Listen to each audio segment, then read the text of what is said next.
Hey, what's up guys? Today I'm going to give you a current shop tour. For those of you who may not know me, my name is Austin Ross. I have been welding since high school. I'm 31 years old now. Most of my welding career has been pipeline. I've done that for about 7 or 8 years. The past 2 years I've been home doing mobile rig welding work and some shop work. If you've missed the last couple of videos, I have shared the current state of my welding rig with all the mods that I've made since I've been at home doing stuff other than pipeline. And I've also showed you the very first shop that I ever had for myself, built for myself. And since you all didn't mind all that jankiness, I figured, why not show you my current janky shop?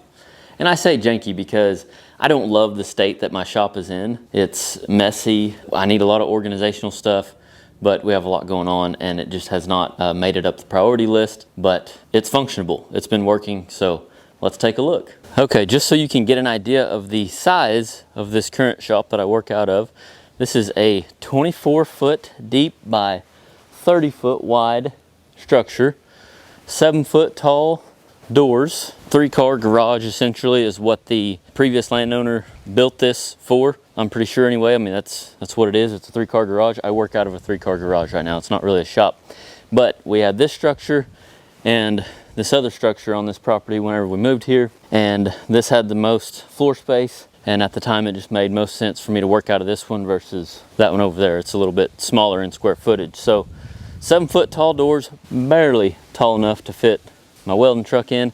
I actually had to take the curve exhaust off of my welder and put the flapper on. A lot of people get annoyed by that flapper, but that's the reason that flapper's on there, is so it could fit in this 3-car garage. Although right now it won't fit because of the ladder rack and gin pole and everything. But anyway, 7-foot tall doors by 9 foot wide. The previous landowner actually was a welder also. He has passed away now, but he was a well-known welder in the area. He actually done some welding for Kayla's farm along with several other people around here whenever he was in business. But he actually built this shop. I'm pretty sure you can tell in certain areas. He actually spliced on some pipe and whatnot. You can tell it's definitely a homemade job, but it's served its purpose all these years. And although I could use some more height, it's better than the 10 by 20 that I had previously. Real quick, before we go inside, I wanted to show you the scrap bin on wheels. I bought this old trailer with an old SA200 red face on it years ago, back when I had a couple of SA200s. I traded the welding machine for a 4-wheeler from my brother, built this scrap bin, put it on this trailer. It works out good for no more scrap than I go through, especially whenever I was going pipelining. So there's that. And then I wanted to show you these stands that I built to put material on, because right behind door number 1 is the cutting station. This is my cutting station. This is an Evolution chop saw. Got my material rack that I've built behind here. And remember, I said this shop is 24 foot long, so literally square tubing a lot of times comes in 24-foot lengths, 20 or 24s, and it barely fits in the old shop. Full lengths of square tubing barely fit. I got some shorter racks up here. Look who showed up. Y'all haven't met Kevin, have you? This is the new cat. Kevin rode over here with our photographer. She come to take some pictures of some products for the arosswelding store, and Kevin rode over here in her car and got out while she was taking pictures. Long story short, now we have 2 cats, Kevin and Karen. Kevin's ornery. He's a male, Karen's a female. Karen's older, obviously. She's grumpy. She pretends that she doesn't like Kevin, but I think she's warming up to him. Anyway, back to the shop tour. A little welding project that I need to get to. Back to the shop tour. Hopefully we won't get interrupted by the cats. So I got my chop saw setting on a table. I believe this table was here whenever we got this place, because they auctioned off a bunch of this stuff, and they had, you know, like barrels. You can see that barrel. Please excuse the mess over here, but there's a barrel. There's a couple of them that they had as like table legs, more or less, kind of like I'm using it there now, set up in here whenever we got this place. So pretty sure this table was here. That's what I use for my chop saw table. I pull this material off, set it on my stands, and slide it in here. I built the stands to match this height. And then this is obviously just some drop and stuff. Lots of drop over here. Like I said, it's a mess. It needs some attention, hardcore. This is my Mig Welder Millermatic 252. Probably a 2012 model if I remember right. I bought this. Now dadgummit, Karen, unless you're gonna help, we don't really want to hear from you. Yeah. Anyway, I bought this welding machine back whenever I worked on drilling rigs using my mobile welding rig, you know, my truck and welder, engine driven welder. We chased the drilling rigs, but we were also, whenever we weren't out chasing drilling rigs, as in like doing work on drilling rigs on site, we were back at their big shop that they had. Most generally, we used our welding machines on our truck to work on stuff, but they made a deal with us that we could use an electric machine like this to plug into their power to do all the shop work and stuff, to like save on fuel and stuff, because it just seemed kind of crazy to be using our fuel on all the like shop work type stuff. And we were running flux core on a lot of the pipe work and stuff just because it was faster. So all that to say is, if we had our own welding machine, we could plug into their power and still get paid the same money, yada yada. And so that's why I bought this. It was a perfect opportunity, you know. I was making decent money using my truck and welder, and it was an opportunity to buy a MIG welder, and I always wanted one to have in a shop because it's super handy to do shop work, and I have used it a bunch over the years for shop work. So I'm super thankful for that time in my life. My TIG 200 is not here. It's actually on a job in Oklahoma City, but it normally sits right here on its cart next to the old Miller 252. So yeah, we're house divided, Lincoln and Miller. They each make very good machines for different things. This is my full rack, my full bottle rack. That's funny, huh? There's no rack here. But anyway, this is where I put my full bottles, and then I put my empty bottles right out here. That way, whenever I'm getting ready to go to the welding supply, if they're sitting out here, I know I need to grab them and put in my truck whenever I'm going to the welding supply. This is not recommended. This is not safe. You're supposed to have your bottles in a cage, you know, especially in like a, you know, a commercial or whatever, like an actual entity, you know, where safety is a bigger deal. So I do advise, you know, better safety precautions than what I'm got going on here.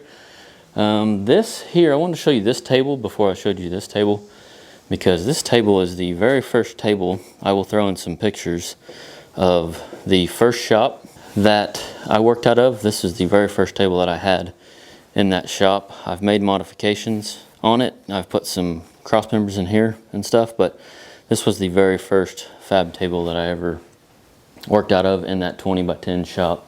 Last week I didn't have any pictures of the old shop, but Kayla found some after we got the video uploaded, and so I'm anxious to show you guys some of those pictures of my first shop. So that table will be in one of those pictures you'll see. This table is a table that I threw together because whenever we moved to this property, this table was in my brother-in-law's shop down at the farm, and he was using it.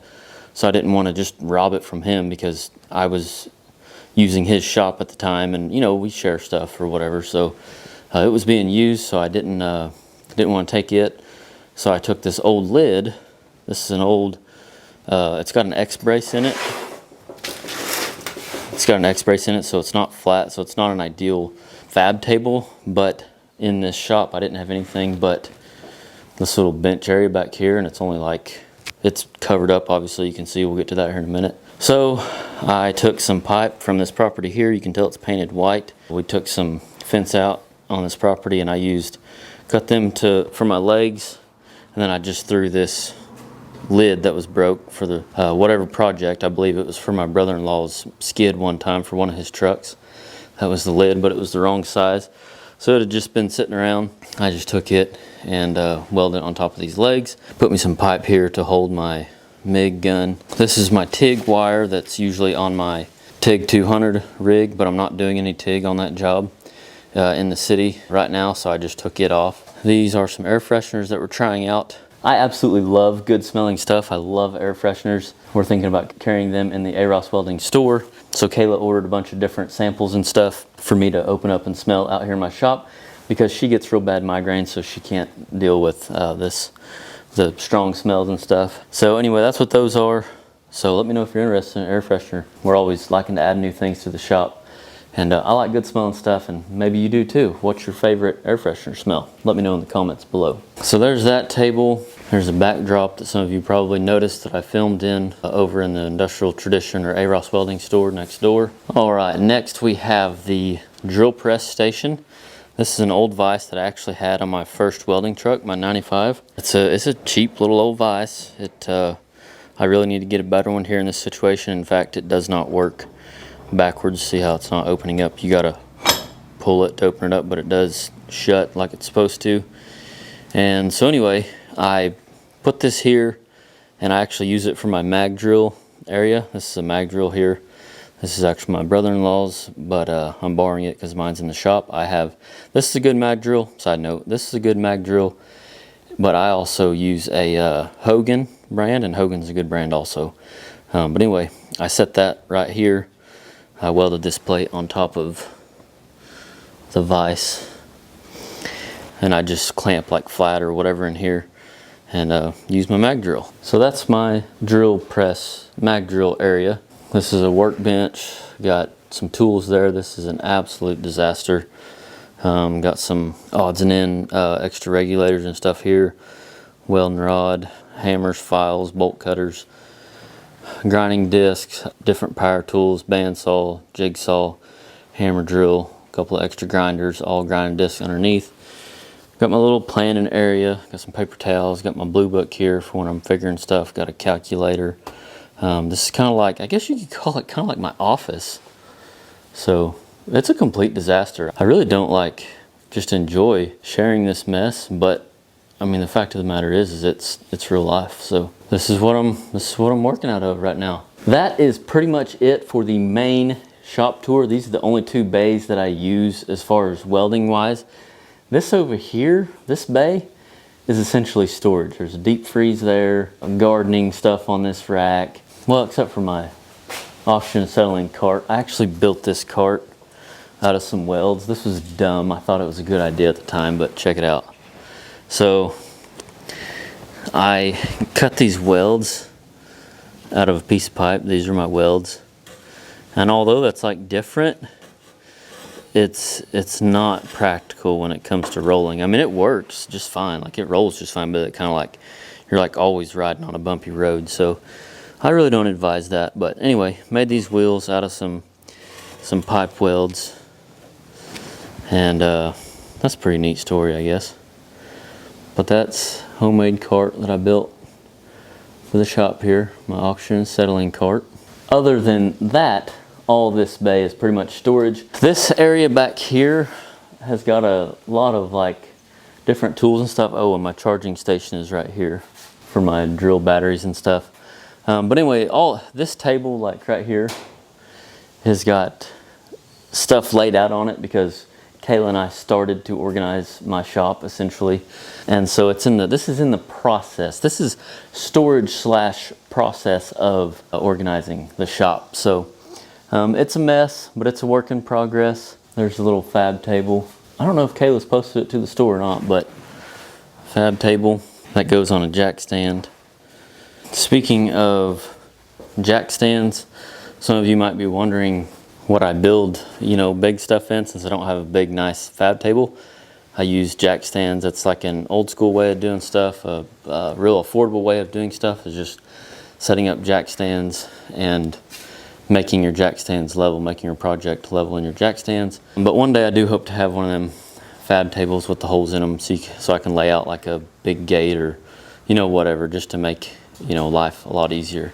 But like I said in last week's video, you got to start somewhere. And this is what I'm dealing with. There you have it. That's the status of the shop that I work out of currently. We got a long way to go, but I think it all just depends on what your focus is as far as a welder. Being a welder, there's such a broad thing that you can specialize in. One of the things that I've specialized in over the years is mobile welding work, so therefore my shop doesn't get much attention, On that note, that's something to think about when starting out. If you're starting out in a welding career, depending on your connections, you might be able to get into a an old 80s or 90s model 1-ton or something pickup and a cheaper welding machine, or whatever that looks like as far as just a cheaper mobile welding setup, you might be able to get into that cheaper and do that kind of work to save up money for a shop. It's just different things to think about versus like, or you could always lean towards smaller shop projects. You know, if you have a garage, you can start in your garage and you buy a little cheap welding, Mig Welder or something, and you make, you know, reasonable sized stuff that you can handle and don't have to have, you know, much. I forgot to show y'all, I do have some hooks up here that I use for lifting. I'll throw some B-roll up so y'all can see that. But so my whole point is like, if you have a garage that's not very big or a shop or whatever, you can try to press on and focus on smaller type of welding stuff to create income to then buy a mobile welding rig. Whatever kind of connections you have or whatever you're most interested in, that's the neat thing about the welding trade is you've got options. So, you know, it makes all the sense in the world to me why I don't have a big shop, because I pipelined for 8 years. When I'm pipelining, I don't need a shop. You know, I mean, I'm out away from home on the right of way, working out of my truck, you know, all day, every day. I mean, that's what we do. So in the end, the goal is to have a nice, decent sized shop and then a mobile welding rig also. For me personally, they could look different for whatever you want to get into, but those are just things to think about. Hope you all enjoyed the video. I hope it was helpful. Not that I have much crazy tips and tricks or nothing, but I just think it's good to share. No matter what you get into or what part of the welding industry you get into, make sure you're enjoying it, you're having fun, and remember to learn something every day. Thanks for watching. We'll see y'all next week.